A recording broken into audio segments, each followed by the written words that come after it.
Está começando pela TV Nova Nordeste o programa Políticas. Esse é um espaço dedicado ao debate de fatos e ideias em Pernambuco. Giro em torno de entrevistas sobre política, economia, comportamento, cultura, ciência, enfim, as coisas da vida. Vamos conversar hoje com o consultor e ex-prefeito de Bonito, especialista em questões municipais, Laércio Queiroz. Laércio vai falar sobre a experiência dos consórcios públicos intermunicipais. Tem sido uma experiência positiva em meio às dificuldades dos municípios brasileiros, não só pernambucanos, mas brasileiros. Laércio, os consórcios públicos têm sido uma boa opção para os municípios? Em primeiro lugar, Antônio Magalhães, eu queria felicitar a você e a TV Nova por abrir esse espaço desse programa Políticas, que eu imagino, pela diversidade da própria palavra e a amplitude que ela oferece, vai poder dar ao telespectador, ao povo que assiste ao programa, efetivamente um conhecimento mais aprofundado das questões que são relativas às políticas. Então está de parabéns aí a sua ideia e a TV Nova, e eu queria iniciar colocando isso. Olha, o consórcio público é uma coisa, uma ferramenta que foi criada por lei. Então, ela existe, ela não é ninguém foi formar um consórcio por acaso, né? Agora, daqui para diante, a lei é 11.107, de 2005, então ela tem 11 anos, né? E a lei, ela permite que os municípios possam se consorciar, ela permite que os estados possam se consorciar e permite, se for o caso e de interesse, que a própria União participe de consórcios entre estados e municípios. Quando o município vai participar, não pode participar diretamente com a União. Ela precisa ter o Estado também participando. O que é importante disso? É que a estrutura federativa brasileira, que é composta da União, dos Estados e dos municípios, elas podem, através do consórcio, daí a importância do consórcio público, se integrarem e buscarem entre si aquilo que possa ser melhor e o mais adequado para resolver determinados problemas que normalmente são históricos aqui no Brasil. Então, o consórcio público, ele traduz com muita clareza o compartilhamento, a solidariedade, né? A condição de integração e otimiza os recursos públicos. Uma coisa fundamental é que o consórcio, inicialmente, ele trabalha com recursos existentes. Ele não trabalha com recursos a se conquistar. Não, pode ser até que mais adiante, decorrente da atuação do consórcio, da sua maturidade, que ele venha a ter, ele sim buscar outros recursos para outros programas. Mas agora, nesse momento, nós vamos fazer com que esse dinheiro que existe hoje já para os municípios, principalmente os municípios, que são os mais entre os entes, os mais carentes entre os entes da federação. Exato, é curioso você falar nessa questão dos recursos, porque se sabe, e a imprensa vem noticiando continuadamente, a falta de dinheiro, a falta de verba dos municípios brasileiros, todos batendo a panela, todos sem capacidade de investimento. O que é que muda aí? Que dinheiro é esse que aparece para os consórcios? Não, o dinheiro não aparece para o consórcio. O dinheiro são os dinheiros dos municípios, só que eles como trabalham em escala, que eu vou trabalhar, não é um município só, são vários municípios que vão, através do consórcio, realizar serviços comuns, buscar entendimentos para resolver problemas, como eu disse, às vezes de décadas, que estão ali e não são resolvidos. Então, na verdade, esses municípios se juntam com aquele dinheiro que já está lá no orçamento, um dinheiro que já existe. E esse dinheiro potencializado na escala, quer dizer, o consórcio vai trabalhar, vamos dizer, ele vai comprar medicamentos. Então o dinheiro já existe para a compra de medicamentos, eu estou falando de medicamentos como um exemplo. Então, esse dinheiro, ao invés de comprar X medicamentos para um município só, eu vou comprar 20 vezes esses X, porque eu vou comprar para todos os municípios. E melhora o poder de barganha com certeza, de compra, né? Com certeza. Os resultados que já existem no Brasil são resultados muito alvissareiros, no aspecto claros, no aspecto de traduzir isso com uma clareza muito grande para que o gestor que queira economizar trabalhe com consórcio público.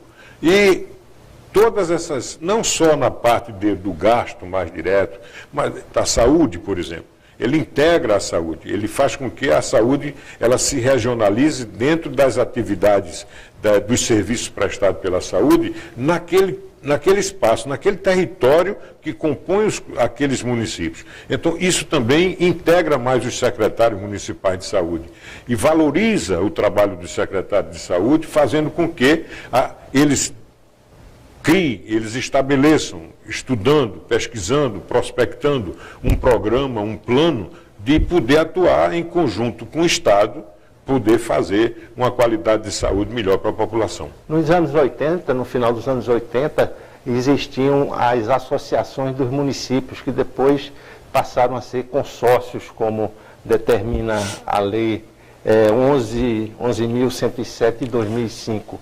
E hoje aqui em Pernambuco são 13 consórcios para 162 municípios. São poucos consórcios para tanto município ou são suficientes? Não, eu acho que a quantidade de consórcios é bastante razoável aqui no estado de Pernambuco. Nós temos aqui consórcios que variam de 5 municípios, 6 municípios, e nós temos consórcios de mais de 30 municípios.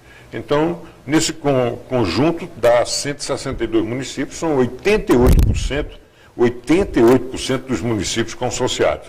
Significa dizer que se o governo do Estado observar, olhar melhor para a atividade consorciada, ele vai também propiciar uma coisa importante, que é a implementação das políticas estaduais dentro dos territórios consorciados, e o próprio governo ajudando, coordenando e sendo parceiro dentro dessa missão do consórcio. Exato, são duas questões que gostaria de levantar e curiosidade.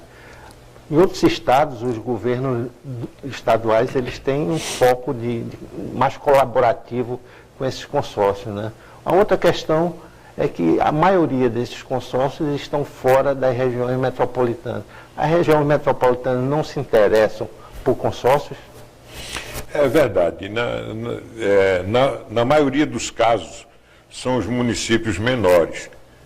Isso tem muito a ver, quem mora nos bairros, nos arrebaldes das grandes cidades, das capitais, sabe que lá atrás, até para se comprar um televisor, uma antena parabólica ou coisa parecida, as famílias se reuniam e montavam um consórcio sem nenhum documento, sem nada, só ali uma coisa bem conversada, e ali eles juntavam dinheiro e cada um ia criavam regras e isso aí iam comprando suas coisas. E então os pequenos municípios, é mais ou menos isso.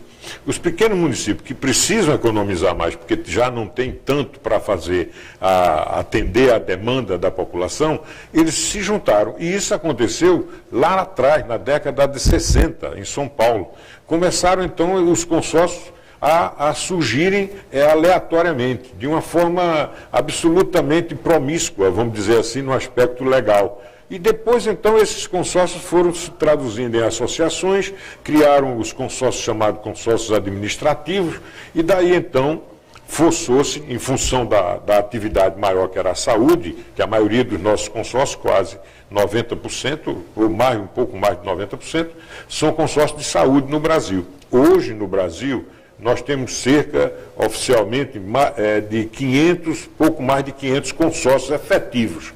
E desses consórcios, são quase 4 mil municípios brasileiros, dos 5.600, que trabalham com consórcio, trabalham na atividade consorciada.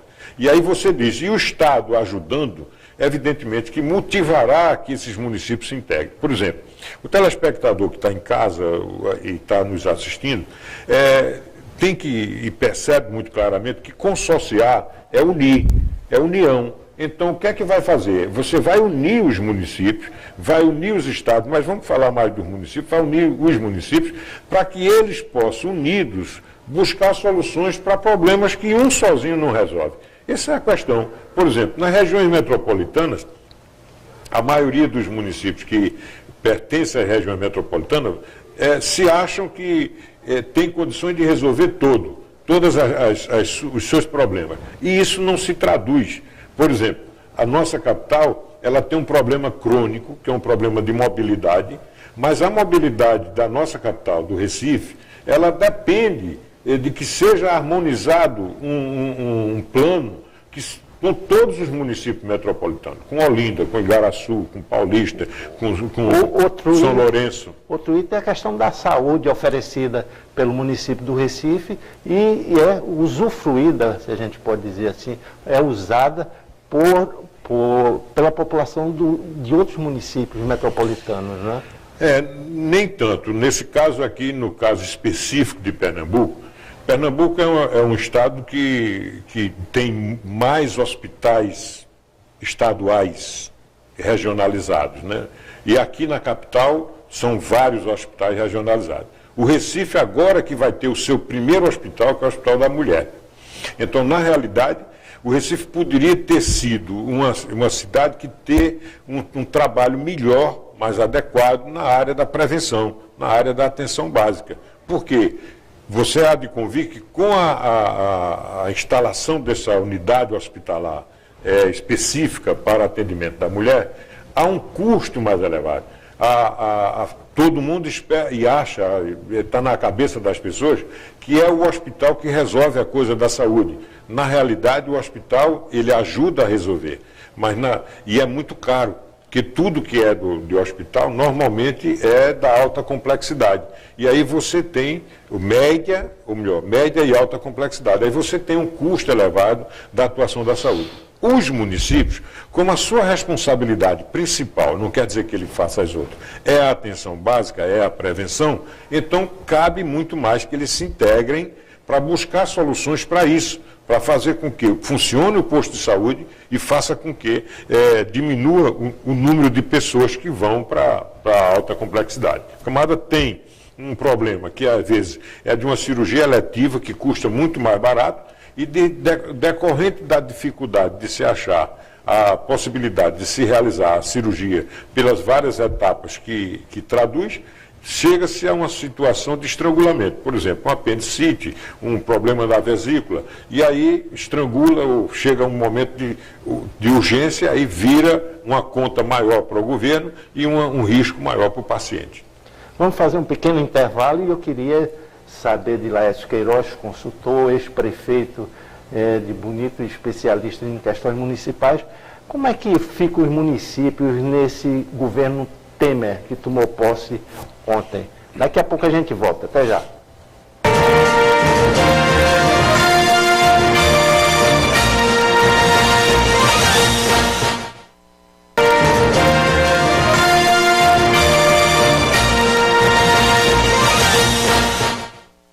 Estamos de volta no programa Políticas, programa que é um espaço dedicado à discussão e debate sobre fatos e ideias em Pernambuco.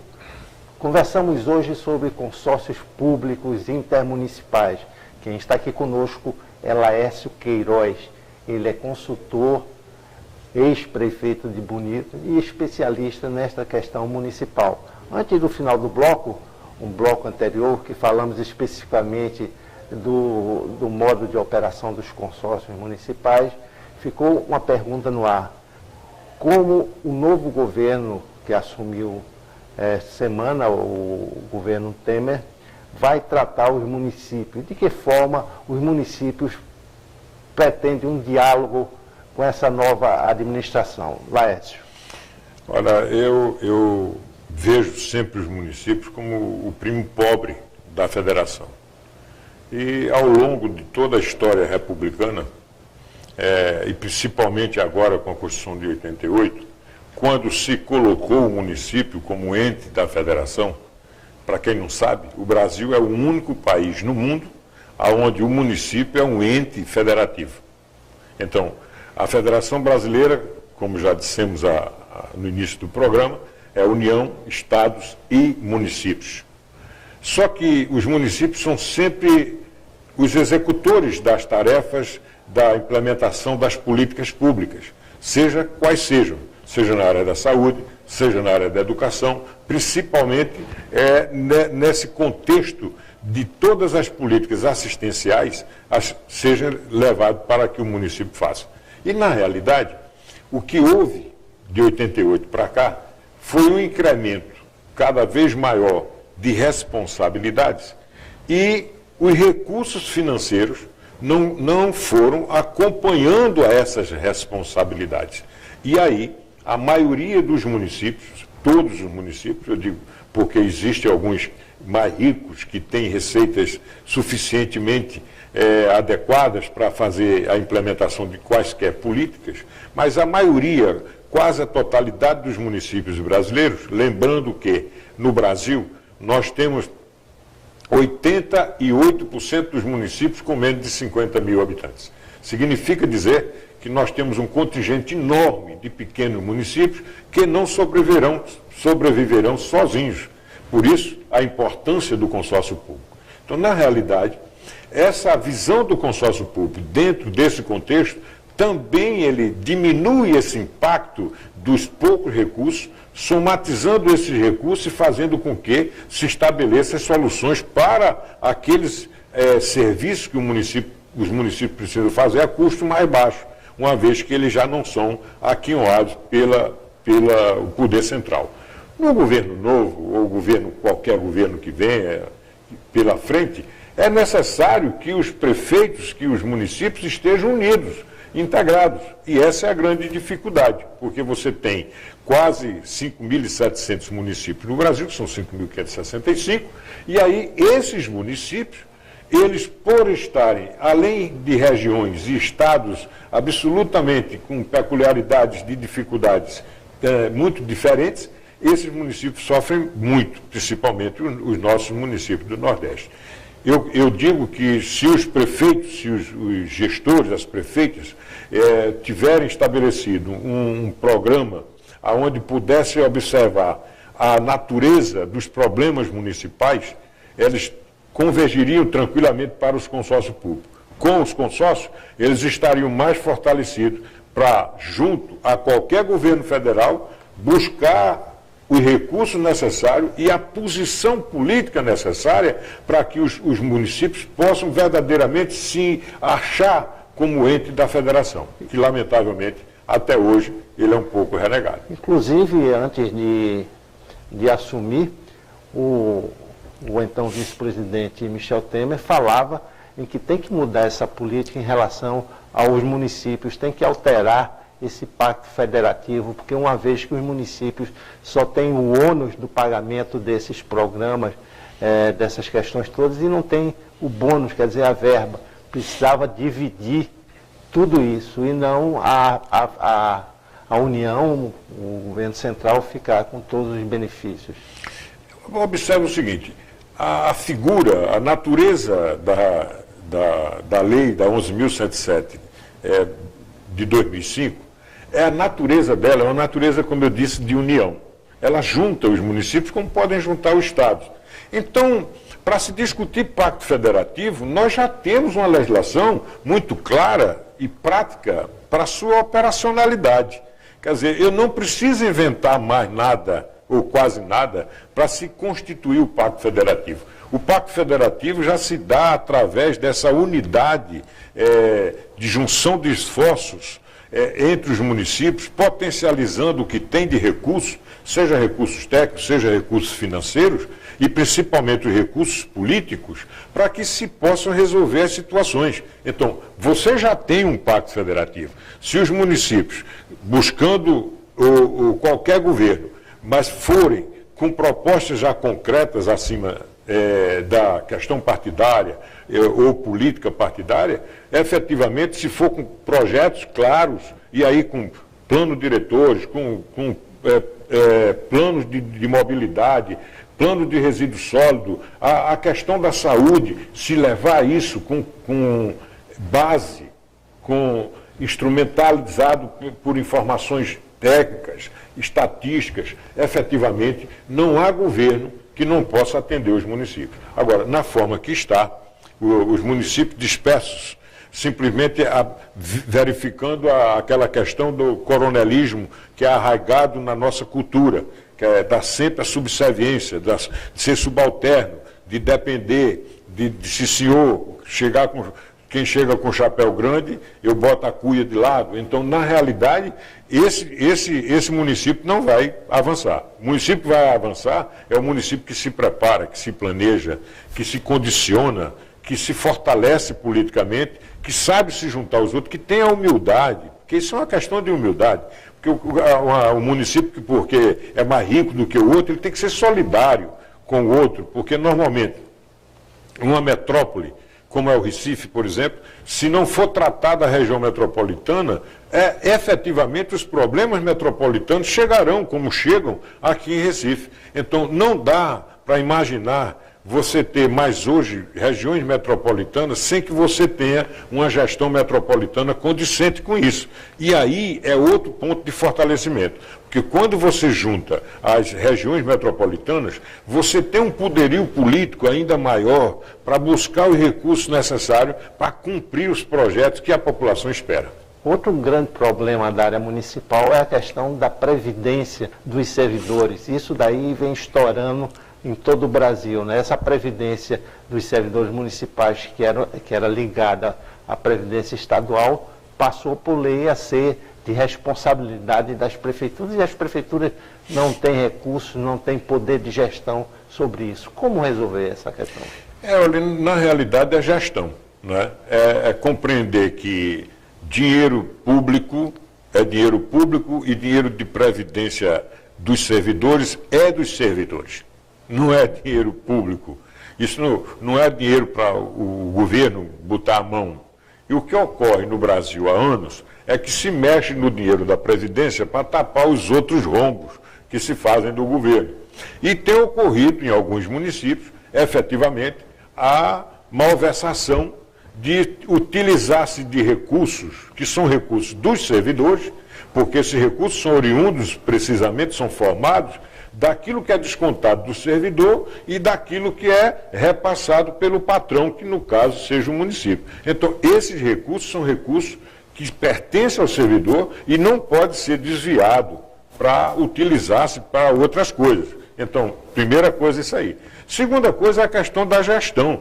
Você, para fazer uma gestão previdenciária, você tem que fazer os cálculos, estudos atuariais que permitam dar uma grandeza, uma ordem de grandeza de tempo e de recursos que garantam aquele contingente de servidores que estão trabalhando possam sustentar e garantir que quando esses se aposentarem, eles tenham a segurança do recebimento dos seus proventos. Essa é a grande dificuldade. Nós vimos recentemente os grandes fundos de pensão de servidores federais completamente estourados aí, com problemas financeiros gravíssimos, também facilitado pela questão da gestão, né? O desvio de finalidade, a falta de visão de onde investir o dinheiro, né?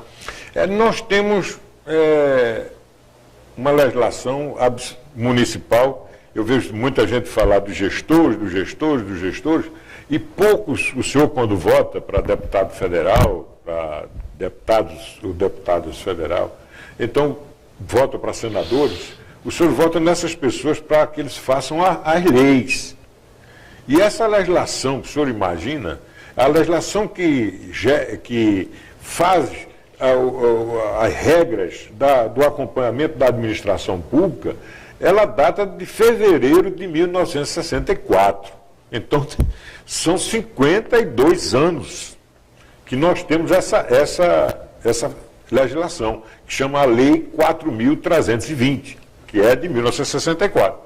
Ora, depois disso aí, nós temos uma outra legislação, que é a legislação que veio, em princípio, para moralizar a aquisição dos bens, dos produtos, as compras públicas, que é a 8666, que é de 1993, novembro de 1993. Ora, essa 8666 está muito caracterizada agora em tudo que está sendo colocado no Brasil, é que ela veio muito mais para legitimar as falcatruas e os desvios do que mesmo para garantir para a população que o dinheiro dela está sendo bem gasto. Então, na realidade, nós precisamos, para que se altere e melhore mais o desempenho da gestão nessa República Brasileira, é que se também tenha uma coragem de modificar a legislação. Porque se fala muito da Lei de Responsabilidade Fiscal, que é de 2000, mas essa própria legislação de responsabilidade fiscal, ela imprime, principalmente ao município, dificuldades que o município, que a lei é importante, mas o município não tem condições de remunerar os seus colaboradores, os operadores do sistema administrativo municipal, por falta de recursos. Ora, enquanto os órgãos de controle, eles remuneram muito bem os seus técnicos, os municípios não têm como remunerar sequer os seus secretários. E aí coloca os prefeitos numa situação de vulnerabilidade. Os prefeitos vivem numa situação de vulnerabilidade por conta da legislação. Então, isso é o papel da Câmara de Deputados, isso é o papel do Senado da República. Vamos esperar que esta Câmara ou a próxima consiga alterar e levar os resultados para os municípios, diante desses problemas todos apontados aqui por Laércio Queiroz, consultor especialista em gestão municipal e ex-prefeito de Bonito. Conversamos aqui sobre os consórcios públicos intermunicipais e sobre os municípios pernambucanos. Laércio, muito obrigado pela sua presença e ao telespectador, até o próximo programa.